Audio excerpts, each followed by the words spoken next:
Peggy 18.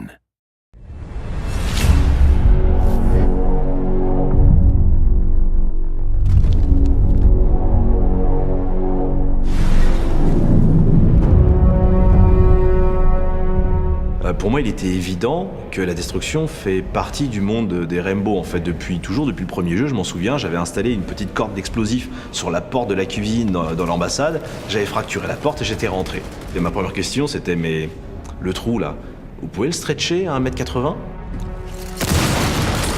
On avait tout un peu peur.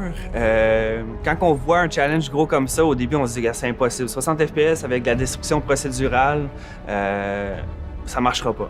Puis après ça, on s'est dit, OK, mais on va l'essayer. Parce que la destruction n'apporte pas juste le fait que les murs se détruisent, c'est toutes les interactions que ça rajoute avec l'environnement qu'il y a derrière. Donc un mur qui se détruit va faire en sorte que le sang passe maintenant à travers, que la lumière passe à travers. Et c'est la complexité qui vient avec la destruction. Et le fait de vouloir rouler ça à 60 FPS était un défi pour nous. Puisque la destruction faisait vraiment partie du gameplay, on voulait être capable d'avoir un niveau de précision extrêmement élevé. On parle d'un bullet hole là, de quelques centimètres. Donc, la destruction procédurale nous permet d'avoir ce niveau de précision-là et cette flexibilité-là. Avant, on faisait nos objets, on créait nos niveaux d'une façon où est-ce que tout était juste une coquille, comme une façade western dans un film. On peut imaginer maintenant que là, le joueur peut voir l'intérieur de nos murs. Donc, il faut vraiment penser dans cette troisième dimension-là. Maintenant, on peut plus tricher, on peut plus faker. C'est vraiment de la liberté. Le système va générer, en tout cas, de la destruction en fonction de ton impact, de ton angle d'impact, de la force de l'impact que tu imprimes. Tu peux faire une série de petits points, tu peux dessiner quelque chose dessus, tu peux fragmenter, puis à un moment donné, ça va commencer à s'effondrer en fonction de la résistance du matériel, etc. C'est ça, la différence.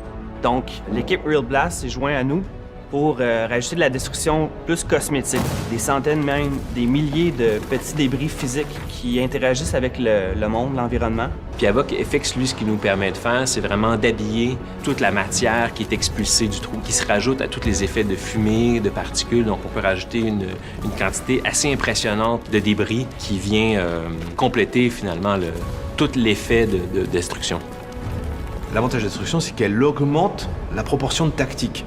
Si tu as un environnement dans lequel il n'y a pas de destruction, tu fais massivement du tir réflexe. J'attends qu'il passe et à la fraction de seconde où je vois un pixel, pam, j'envoie une balle. Bah là, tu peux plus le faire. Donc, certains murs comme du gypse ou du bois vont briser différemment, aussi dépendamment du calibre.